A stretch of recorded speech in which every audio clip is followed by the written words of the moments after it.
الحمد لله رب العالمين والعاقبة للمتقين والصلاة والسلام على سيد الأنبياء والمرسلين وعلى آله وأصحابه أجمعين أما بعد.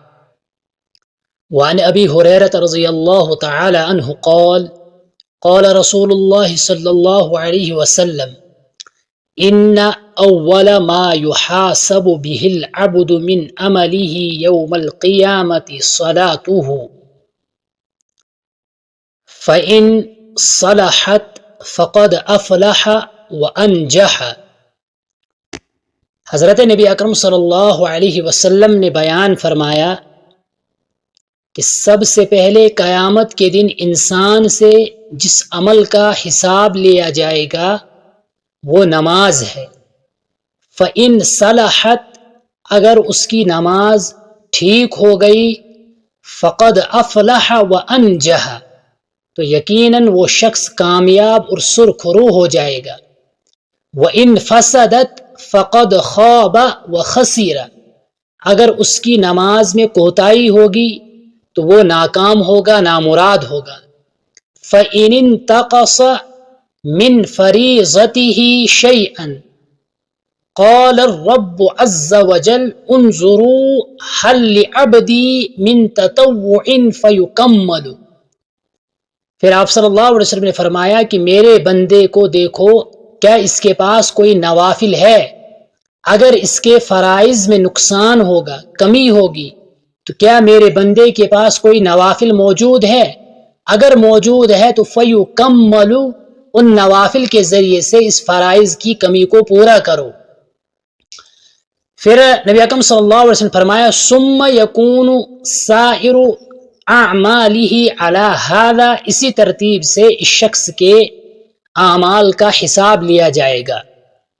تو اس روایت کا جو خلاصہ ہے وہ یہ ہے کہ قیامت کے دن سب سے پہلے جو بندے سے حساب و کتاب لیا جائے گا وہ نماز کے بارے میں لیا جائے گا۔ نماز بہت اہمیت کی حامل ہے۔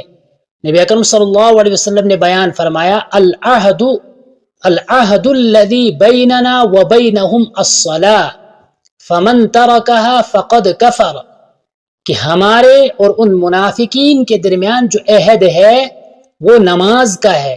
جس شخص نے اس نماز کو ترک کیا گویا کہ اس نے عہد شکنی کی، یعنی جس وقت کافروں اور منافقوں کو حفاظت فراہم کی گئی تھی، ان کو امن و امان فراہم کیا گیا تھا، وہ صرف اور صرف اس وجہ سے کہ وہ مسلمانوں کے ساتھ نماز پڑھتے تھے، مسجد میں آتے تھے، اس لیے ان کو حفاظت فراہم کی گئی تھی، ان کو امن و امان دیا گیا تھا۔ تو جب انہوں نے اس میں سستی کی، اس کو چھوڑ دیا، تو پھر ان کے ساتھ وہی ہوا جو کافروں کے ساتھ ہوا۔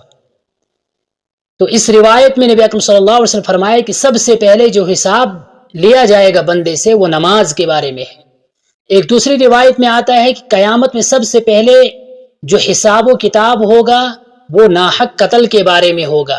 تو اس کا جواب یہ ہے کہ حقوق اللہ میں سے سب سے پہلے جو حساب لیا جائے گا بندے سے وہ نماز کا ہے، چونکہ نماز اللہ کا حق ہے، اور حقوق العباد میں سے سب سے پہلے جو حساب لیا جائے گا وہ ناحق قتل کا ہے۔